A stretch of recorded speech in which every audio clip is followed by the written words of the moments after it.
지금 계속해서 베드로전서를 공부하고 있고요. 오늘 벌써 9번째 시간입니다.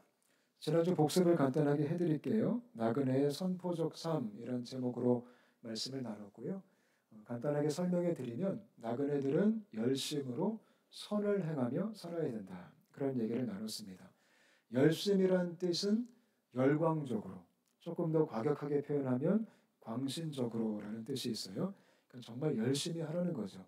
선을 행한다. 크게 두 가지입니다. 첫 번째는 세상 속에서 거룩한 투쟁을 해야 된다.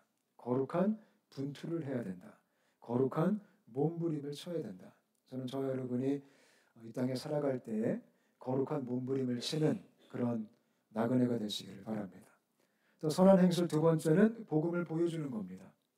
그 예화로 나왔던 인물이 노아였죠. 노아가 하나님 말씀에 순종함으로 좀 어리석어 보였지만 좀 비방을 받았지만 그래도 순종함으로 복음의 실체를 보여줬습니다. 저는 저와 여러분이 순종함으로 복음을 보여줄 수 있는 그런 크리스천 되시기를 축복합니다. 아멘. 가끔 그런 얘기 듣죠. 하나님을 보여달라. 보여주면 내가 믿겠다. 그 보여주는 사명이 우리의 사명입니다. 저는 교회들이 하나님을 보여줬으면 좋겠고요. 성도들이 하나님을 보여주는 그런 크리스천 되었으면 좋겠습니다. 오늘은 나그네와 말세, 좀 제목이 좀 부담스럽지만 이런 내용으로 말씀을 나눌게요. 사도 베드로가 4장으로 넘어오면서 이제 드디어 마지막 때에 대한 얘기를 하고 있습니다. 근데 본격적으로 말세에 대한 얘기를 하기 전에 오늘 본문 1절부터 6절까지는 본질에 대한 얘기를 합니다. 본질에 대한 얘기. 굉장히 중요한 내용이 담겨져 있거든요. 한번 하나하나 살펴봤으면 좋겠어요. 그 노트 1번을 보시면 제가 질문을 하나 썼어요. 십자가를 통과했는가? 여러분, 크게 두 종류의 신앙이 있습니다. 첫 번째는 십자가 뒤에 숨는 신앙이 있고, 두 번째는 십자가를 통과하는 신앙이 있습니다. 이 둘 중에 무엇이 진짜 신앙이냐면 십자가를 통과하는 신앙이 진짜 신앙입니다. 만약에 내가 그냥 십자가 뒤에 숨어서 나 용서받고 나는 의롭게 됐고 나는 천국 가고 나는 행복하고 거기에 머물러 있다면 사실상 그것은 참된 믿음이 아닙니다. 십자가를 바라보는 신앙이 아닙니다. 십자가는 뒤에 숨는 용도가 아니라 내가 통과해야 되는 겁니다. 저는 저와 여러분이 십자가를 통과했으면 좋겠습니다.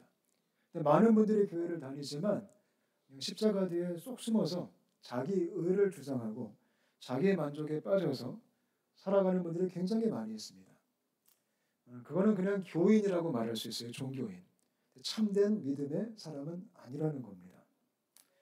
여러분, 영화 그 밀양이라는 영화 혹시 기억나시나요? 밀양? 전도연 씨가 주연했던 영화인데 그 영화가 십자가에 숨는 신앙이 뭔지를 정확하게 보여주는 겁니다. 나는 용서받았으면 끝났고 나는 천국 갈 거야. 그리고 거기서 끝나버립니다. 그거로 충분히 난 해피하다. 복음의 혜택만을 누리고 복음의 부르심은 등한시하는 거죠. 저는 저와 여러분이 그런 신앙인으로 살지 않았으면 좋겠어요. 십자가는 통과해야 되는 겁니다. 십자가는 우리의 방패가 아닙니다. 내가 불쑥 그 안에 들어가서 십자가와 연합을 해야 됩니다. 로마서 6장을 봐도 사도 바울이 십자가와 연합하여 우리가 함께 죽었다. 이렇게 얘기하죠. 또 우리가 잘 아는 말씀 갈라디아서 2장 20절 내가 그리스도와 함께 십자가에 못 박혔나니 그런즉 이제는 내가 사는 것이 아니요 오직 내 안에 그리스도가 사시는 것이라. 십자가를 통과한다라는 것은 내가 끝났음을 인정하는 겁니다. 아, 내가 끝났구나. 내 욕심이 죽었구나. 내 야망이 죽었구나. 내 꿈이 죽었구나. 나는 십자가와 함께 못 박혔구나. 이제 오직 내 안에 예수만 사시는 거구나. 그게 십자가를 통과하는 믿음입니다. 저는 저와 여러분이 그런 믿음이 있으시기를 축복합니다. 한번 생각해 보셨으면 좋겠어요. 나는 십자가 뒤에 숨는 사람인가? 십자가를 그냥 방패 삼는 사람인가? 아니면 십자가를 통과한 사람인가? 십자가를 통과한 사람만이 크리스천입니다. 십자가를 통과한 사람만이 구원받습니다. 십자가를 통과한 사람만이 하나님의 자녀가 되는 겁니다. 우리가 십자가 뒤에만 숨어 있으면 마지막 때 주님이 그러실 거예요. 내가 너를 도무지 알지 못하겠노라. 저는 우리가 참된 십자가 복음의 신앙을 소유하는 크리스천 되시기를 축복합니다. 그래서 그 얘기를 지금 베드로가 하는 겁니다. 특히 2절에 보면요. 그렇게 십자가를 통과한 사람들은 그 후로는 다시 사람의 정욕을 따르지 않고, 그러니까 십자가를 통과한 사람은 삶의 변화가 있습니다. 그게 뭐냐면 육신의 정욕을 더 이상 따르지 않는다. 뭐라고 써 있어요? 하나님의 뜻을 따라 육체의 남은 때를 살게 하려 함이라. 이게 십자가를 통과한 사람의 특징입니다. 내가 정말 십자가를 통과했다면 더 이상 정욕을 따르지 않고 나는 하나님의 뜻을 따라 살아간다. 그런 삶의 열매가 있으시기를 바랍니다. 그러면서 3절에 재밌는 얘기합니다. 너희가 음란과 정욕과 술 취함과 방탕과 향락과 무판 우상 숭배를 하여 이방인의 뜻을 따라 행한 것은 지나간 때로 족하도다. 이게 쉽게 설명해 드리면 그 정도 놀았으면 되지 않니? 이런 얘기예요. 정말 십자가를 통과했으면 그 정도 마셨으면 된 거 아니니? 그 정도 세상을 추구했으면 이제 족하지 않니? 이제 그만하자. 그렇게 사도 베드로가 얘기하는 겁니다. 저는 저와 여러분이 이런 너무나 실제적인, 너무나 현실적인 누구든지 그리스도 안에 있으면 새로운 피조물이라 이전 것은 지나간 그런 참된 십자가의 복음, 보라 새 것이 되었도다. 이거를 우리가 정말로 누릴 수 있게 되었으면 좋겠습니다. 내가 정말 십자가를 통과했는가? 그래도 하나님 저는 더 놀고 싶어요. 3절 얘기하는 겁니다. 족하도다. 충분히 놀았다. 저는 조금 더 편하고 싶어요. 그 정도면 됐다. 저는 욕심이 더 많아요. 그것도 그 정도면 됐다. 복음을 통과한 사람은 그게 끝났다라는 겁니다. 저는 우리가 이 십자가 복음의 이 실제적 능력을 체험했으면 좋겠습니다. 그 다음에 또 사도 베드로가 두 번째로 얘기하는 주제는 이번에 제가 또 질문 하나 썼죠. 십자가를 지고 있는가 이겁니다. 이게 본질적인 얘기죠. 십자가를 통과해야 되고 통과한 사람들은 그 다음 단계가 십자가를 져야 된다는 겁니다. 여러분 십자가는 그냥 벽에 붙여놓는 장식이 아닙니다. 십자가는 그냥 목에 메고 다니는 또 액세서리가 아닙니다. 십자가는 우리가 짊어져야 됩니다. 내가 십자가를 통과한 사람이 되었다면 그 다음 단계로 십자가를 짊어지는 삶을 살아야 된다라고 사도 베드로가 얘기를 하는 겁니다. 근데 그렇게 짊어지고 살다 보면 제가 세 가지를 써놨어요. 복음 때문에 비방을 받습니다. 이게 십자가를 짊어지는 삶의 특징이에요. 4절에 이렇게 말하죠. 이러므로 너희가 그들과 함께 그런 극한 방탕에 다름질하지 아니하는 것을 그들이 이상히 여겨 비방하나. 되게 재밌는 얘기죠. 쉽게 말씀드리면 이겁니다. 내가 십자가를 통과하기 전에는 세상 사람들 친구가 많았어요. 그리고 함께 술도 먹고 함께 놀기도 하고 함께 쾌락도 즐기고 함께 또 욕심을 추구하기도 하고. 근데 내가 십자가를 통과한 다음에는 이제 더 이상 그 정욕을 따라 살 수가 없으니까 전에 친구들이 너를 향하여 비방할 것이다. 그 얘기를 지금 4절에 하는 겁니다. 그러니까 십자가를 짊어지는 삶은 이 4절에 의해서 보면 비방받는 삶입니다. 누구한테? 내가 한때 같이 놀았던 사람들에게, 내가 한때 같이 세상을 추구했던 사람들에게 이상한 취급을 조금 받는 거죠. 이상한 취급. 너 왜 그래? 너 정신 나간 거 아니야? 정신 차려. 그렇게 극단적으로 믿지 않아도 돼. 이런 이제 비방의 소리를 듣기 시작한다는 거예요. 여러분 한번 생각해 보셨으면 좋겠습니다. 여러분 혹시 지금까지 신앙생활 하시면서 세상에서 여러분의 동료들에게 한때 함께 좀 즐겁게 세상을 추구했던 친구들에게 혹시 이런 비방 같은 말을, 약간 비꼬는 말을 들어보신 적이 있으십니까? 있으셔야 됩니다. 쟤 좀 이상해졌어. 쟤 교회 다니더니 은혜 받더니 좀 얘가 정신이 좀 헷가닥한 것 같아. 사실 크리스천들이 세상에서 그런 얘기를 좀 들어봐야 됩니다. 근데 정말 슬픈 건 뭔지 아세요? 가끔은 교회에서도 그런 소리를 들어요. 같이 교회 다니는 사람끼리 유별나게 믿어. 아니 너만 집사야? 가끔 교회 안에서도 그런 이상한 이 4절의 비방 소리가 들릴 때가 있어요. 참 슬픈 겁니다. 내가 십자가를 짊어지고 산다면 세상에서 이런 손가락질을 당할 수밖에 없다는 겁니다. 제가 대학교 2학년 때 은혜를 받았어요. 뭐 아시다시피 저는 은혜 받기 전에 좀 이 세상 친구들과 함께 많이 어울렸어요. 술집도 자주 가고 클럽도 좀 다니고. 그래서 제가 은혜 받자마자 다 끊었습니다. 술도 끊고 클럽도 끊고.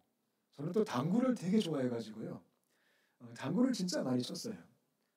물론 당구가 뭐 악하다 죄다 그런 건 아니지만 제가 좀 당구를 끊어버린 이유가 너무 좋아해가지고 눈만 감으면 당구 공이 보이더라고요. 이 예배당 와서 기도하려고 눈 감으면 막 빨간 공이 왔다 갔다 거리고 하얀 공이 왔다 갔다 거리니까 야 이거 안 되겠다, 내가 기도에 집중이 안 되는구나.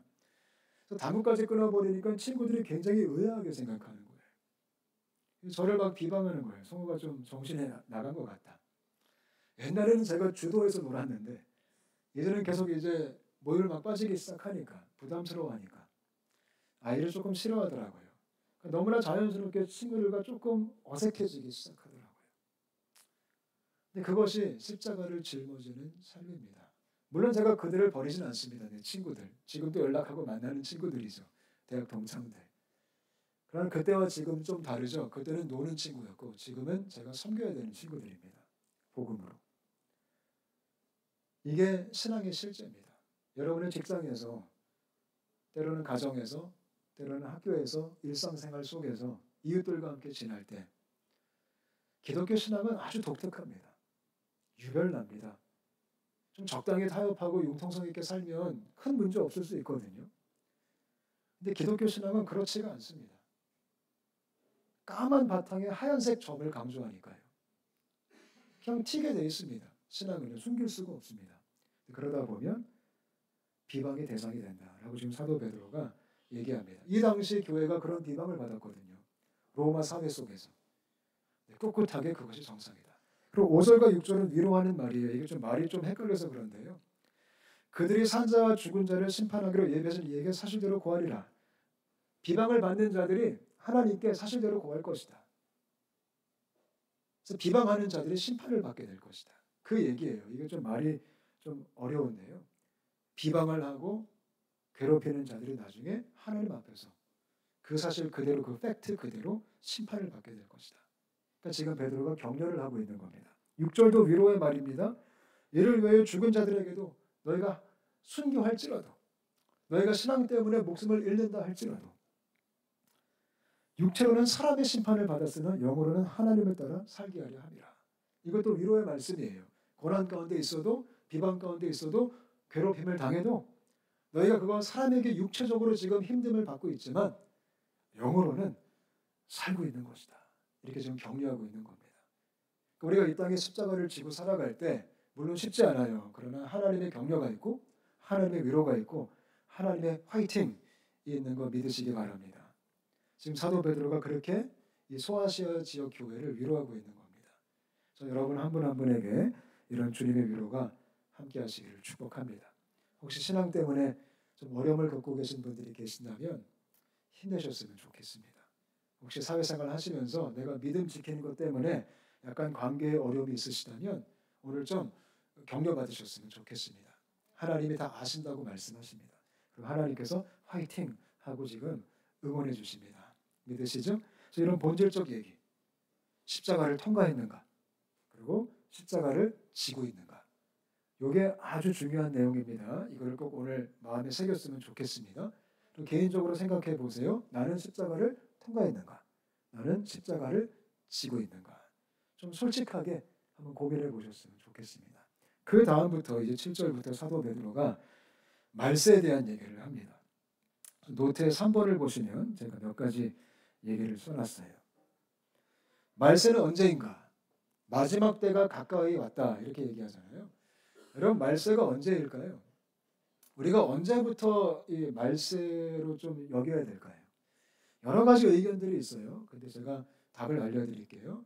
이 건강한 신학 속에서, 이 복음적인 성경의 가르침 속에서 말세는 언제부터 시작됐냐면 예수님의 초림 때부터 시작됐습니다. 예수님이 이 땅에 처음 오셨을 때, 마국간에 오셨을 때, 성육신 하셨을 때, 그때를 가리켜서 말세의 시작이라고 봅니다. 어떤 사람들은 예수님의 승천 다음을 말세의 시작이다 이렇게 보는 분도 계시지만 상당수의 많은 이 개혁주의 신학자들은 예수님의 초림을 말세의 시작점으로 봅니다. 그렇다면 지금 저희가 살고 있는 이 시기도 어떤 시대죠? 말세라는 겁니다. 우리는 흔히 말세 그럼 앞으로 다가올 시기라고 이제 생각도 하지만 물론 그것도 맞지만 지금 우리가 매일매일 살아가는 일상도 여러분 한 분 한 분이 말세의 시기를 지나고 있는 겁니다. 그럼 말세는 어떤 특징이 있을까요? 디모데후서 3장 1절부터 5절에 사도 바울이 말세에 대한 얘기를 합니다. 제가 읽어드릴게요. 굉장히 팩트를 지금 얘기해요. 말세는 이렇게 될 것이다. 너는 이것을 알라. 말세에 고통하는 때가 이르러. 말세의 특징이 고통하는 때가 이를 것이다. 2절부터 보면요. 사람들이 자기를 사랑하며. 말세의 특징이 자기 애가 충만한 시기다. 사람이 아주 극단적으로 자기 숭배를 하게 될 것이다. 그리고 돈을 사랑하며. 뜨끔뜨끔하죠. 말세가 되면 될수록 말세 시기는 사람들이 이 돈에 완전히 잡힐 것이다. 그리고 자랑하며 교만하며 비방하며 부모를 거역하며 감사하지 아니하며 거룩하지 아니하며 무정하며 원통함을 풀지 아니하며 모함하며 절제하지 못하며 싸나우며 선한 것을 좋아하지 아니하며 배신하며 조급하며 자만하며 쾌락을 사랑하기를 하나님 사랑하는 것보다 더하며 5절이 이렇게 말합니다. 경건의 모양은 있으나 경건의 능력은 부인하니 이 같은 자들에게서 내가 돌아서라. 이게 말세의 특징이래요. 그러니까 말세는 사람들이 지독하게 이기적으로 바뀐다는 거예요. 나밖에 모르고 돈을 좋아하고 쾌락을 좋아하고. 근데 이 지금 디모데후서 말씀이 믿지 않는 자들을 향한 말씀이 아니에요. 지금 이 말은 사도 바울이 교회에게 한 편지예요. 교회가 마지막 때 이렇게 될 것이다. 이 말세 되면 교회들이 모양은 많겠지만 껍데기는 있겠지만 경건의 모양은 있지만 능력이 없을 것이다. 예배는 드리지만 삶의 예배는 없을 것이다. 성경 공부는 하지만 순종은 없을 것이다. 그게 마지막 때의 특징이라는 거예요. 그러니까 종교적 껍데기만 세워지는 시대가 마지막 때가 될 것이다. 그래서 마지막 때 이제 끝이 오면은 예수님께서 껍데기는 쭉정이는 다 골라내고 알곡만 추수할 것이다. 그게 마지막 때의 특징입니다. 저는 저와 여러분이 알곡이 되시기를 바랍니다. 우리 온사람 공동체가 알곡된 교회 되었으면 좋겠습니다. 그러니까 착 잡으면 그냥 바스라지는 껍데기가 아니라 여러분 그 감랭이 튀기다 보면 이 껍데기만 딱 나올 때 있잖아요. 그럼 그냥 이렇게 부풀어 올라져 있지만 알맹이가 없어요. 그냥 푹 잡으면 꺼져버립니다. 그런 교회가 아니라 모양은 근사하지만 속이 없는 그런 신앙이 아니라 우리가 십자가를 통과한 십자가를 지고 살아가는 이 말세를 살아가는 참된 크리스천 그런 은혜를 누리시기를 바랍니다. 그래서 그 얘기를 지금 사도 베드로가 극심한 핍박을 받고 있는 소아시아 지역 교회에게 얘기를 해주고 있는 겁니다. 그러면서 마지막 때에 살아가는 자세를 몇 가지 강조합니다. 첫 번째가 정신을 차리고 근신하여 기도하라 이렇게 말합니다. 그러니까 마지막 때는 신앙이 정신을 차려야 된다는 거예요. 그냥 그러려니 가벼운 마음으로 신앙생활 하지 말라는 거예요. 여러분 개개인은 이 예수 믿는 믿음을 어떻게 여기십니까? 여러분의 신앙이 여러분의 인생 중에 얼마나 큰 이 자리를 차지하고 계십니까? 얼마나 중요한 겁니까? 가볍게 여기지 말라는 거예요. 신앙이 전부인 양, 믿음이 전부인 것처럼 올인해서 정신을 차리고 다른 데 정신 팔리지 말고 온전히 집중해서 뭐라고 말해요? 기도하라. 기도하라. 저는 저와 여러분이 온전히 집중해서 기도하는 크리스천 되시기를 바랍니다. 근데 요새 기도하라고 말했는데 기도가 뭘까요? 제가 보니까요. 이 기독교 신앙 중에 가장 오해가 많은 그리고 가장 남용되는 이 활동 중에 하나가 기도입니다. 아주 오랜 역사를 통해 이 왜곡된 기도에 대한 정보가 우리 안에 많이 자리 잡고 있어요. 여러분은 기도 그러면 어떤 생각이 드십니까? 많은 분들이 기도 그러면 가장 첫 번째 떠오르는 생각은 기도는 내가 원하는 것을 하나님께 열심히 구해서 얻어내는 것이다. 좀 응답이 느리면 더 쫄라서 더 강구해서 가끔은 단식 투쟁까지 금식까지 해가면서 내가 반드시 얻어내야 된다. 그래서 응답이 너무나 중요한 기도 생활.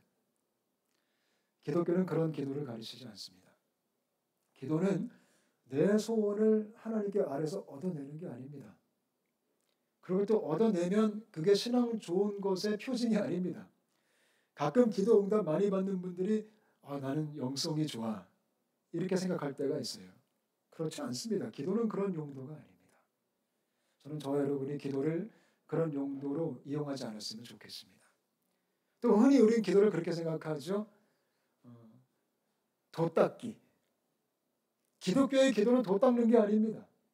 마치 돌을 닦듯이 내 영성 개발, 자기 개발 차원에서 내가 기도를 열심히 한다. 이런 기도 운동이 얼마나 많이 들어와 있는지 몰라요. 그래서 내가 기도를 얼마나 오래 했느냐, 얼마나 깊이 했느냐, 얼마나 많은 시간을 투자했느냐, 그거에 따라 내 영빨이 결정이 된다. 내가 마치 더 득도한 사람이 되기 위해서, 더 영성에 뛰어난 사람이 되기 위해서 기도를 열심히 해야 된다. 기독교의 기도는 그런 게 아닙니다.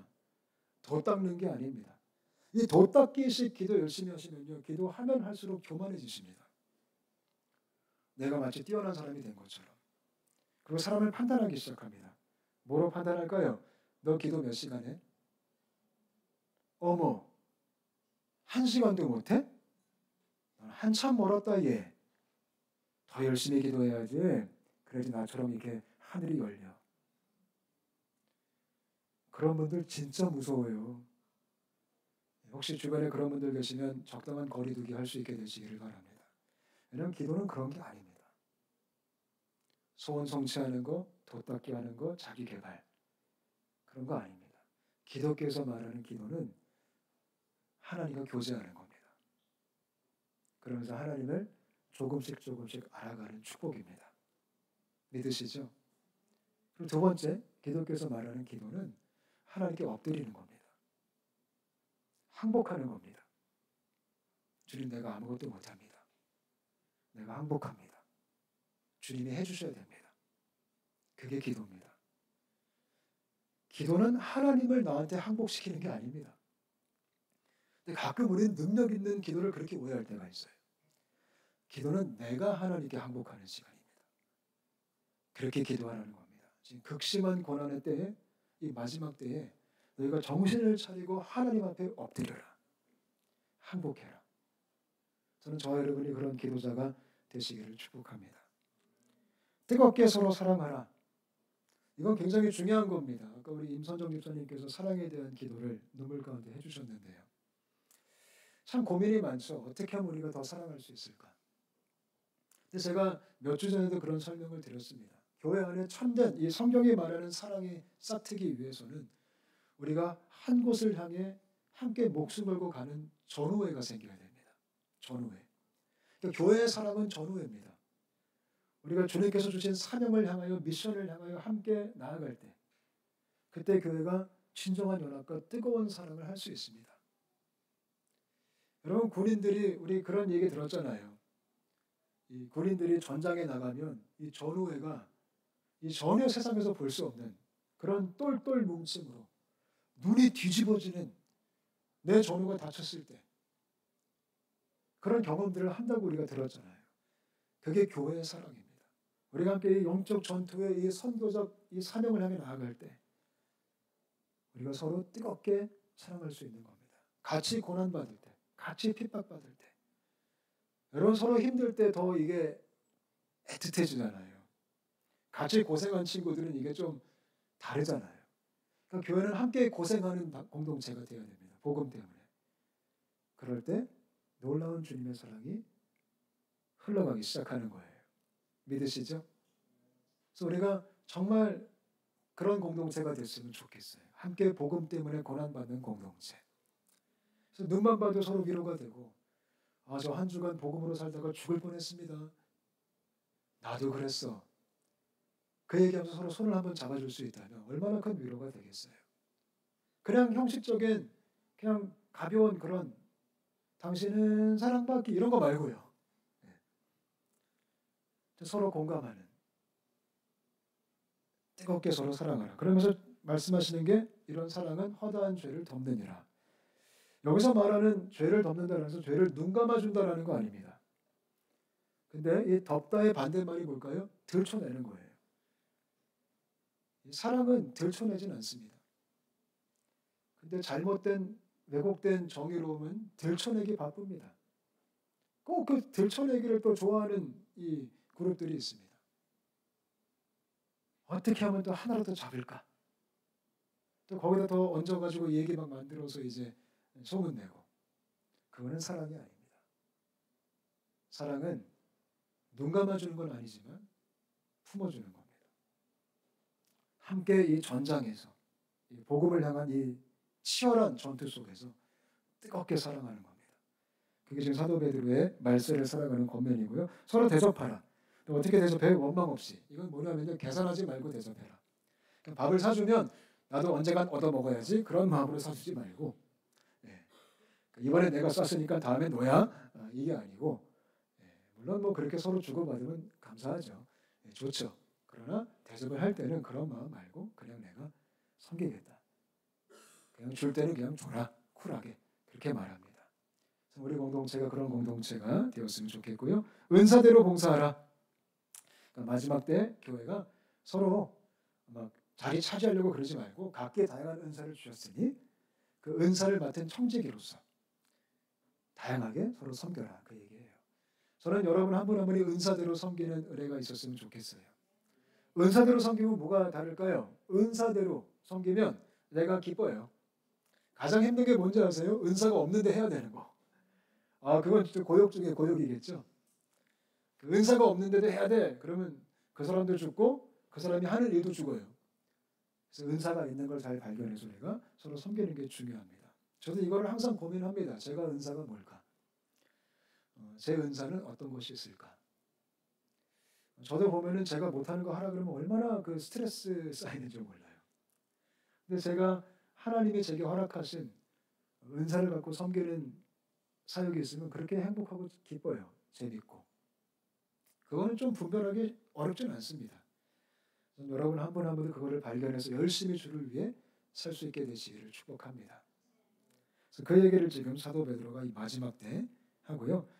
11절 4장 11절 한번 같이 읽어봤으면 좋겠는데요. 되게 중요한 말이에요.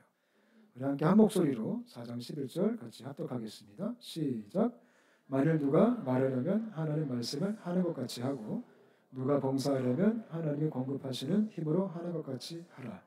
이는 범사에 예수 그리스도로 말미암아 하나님이 영광을 받으시게 하려 함이니 그에게 영광과 권능이 세세에 무궁하도록 있느니라. 아멘. 이 말씀은 크리스천의 삶의 본질과 같은 구절입니다. 우리가 어떻게 살아가야 되는지. 지금 뭐 기도하라, 사랑하라, 대접하라, 봉사하라 이런 얘기했지만 이 모든 것들은 누구의 힘으로 하라고요? 하나님의 힘으로. 사도 베드로가 지금 마지막 때에 고난당하는 교회에게 너희가 힘들지? 십자가를 통과하고 십자가를 짊어지고 하나님이 공급하시는 힘으로 능히 감당하기를 바란다라고 얘기하는 거예요. 이 기도, 뭐 봉사, 사랑 이거 우리의 힘으로 돼야 안 돼요? 안 됩니다. 아까 우리 집사님 기도하셨듯이 사랑 안 됩니다. 우리 안에 사랑이 없습니다. 능력 우리 안에 없습니다. 근데 감사하게 11절에 있잖아요. 하나님이 그 힘을 공급해 주시겠다. 하나님이 그렇게 하도록 도와주시겠다. 저는 저와 여러분이 그런 믿음이 있으시기를 바랍니다. 성경에 있는 말씀들은 어려워요. 근데 반대로 쉬울 수도 있어요. 왜 어려운지 아세요? 내가 못하니까 어려워요. 근데 왜 쉬운지 아세요? 내가 못하니까 쉬워요. 하나님이 하셔야 되니까. 그렇게 살 수 있는 우리가 되었으면 좋겠습니다. 저도 못합니다. 목회 못할 것 같습니다. 제 힘으로. 요즘 그걸 더 많이 배우고 있어요. 진짜 못하겠다. 어렵다. 막 한계를 치고 저는 제가 한계 바닥 친 줄 알았거든요. 한국에서 충분히. 근데 또 이제 또 바닥을 치고. 근데 그거를 통해 이제 깨닫게 되는 거는 못하는 거구나. 제가 몇 주 전에는 이 주일 예배 전에 주일날 일찍 와서 이제 기도를 하는데 좀 죄송한 말씀이지만 오늘 주일을 내가 어떻게 버틸 수 있을까? 이런 이제 고백을 하나님께 혼자 아무도 없는 본당에 앉아서 하고 있는 거예요. 이런 고백을 했습니다. 하나님 나 지금 내가 배터리라면 저 앵꼬입니다. 주님. 저 지금 0%입니다. 그리고 의욕 플러스 모든 게 제로입니다, 주님. 그게 저의 모습입니다. 솔직하게 이제 주 앞에 고백을 하는 거죠. 근데 반대로 또 그런 생각이 들더라고요. 기도하는 가운데 제로라는 게 얼마나 좀 비참해요. 그죠? 근데 제로라서 다행이다. 이런 생각이 좀 들었어요. 제로라서 천만 다행이구나. 내가 5%도 남았으면 낭패 볼 텐데. 하나님 저 제로니까 주님이 알아서 해주십시오. 제로 베이스의 그 마음을 좀 요즘 배워가는 것 같습니다. 하나님이 공급하시는 힘으로 하나님이 하시는 것처럼 말할 때도 봉사할 때도 다 주님이 하시는, 신앙은 내가 충전돼서 하는 게 아닙니다. 우리는 흔히 그런 표현을 쓰죠. 내가 충전이 돼야 된다. 내가 충전되면 큰일 납니다. 십자가를 통과하는 것은 내가 제로가 되는 사건입니다.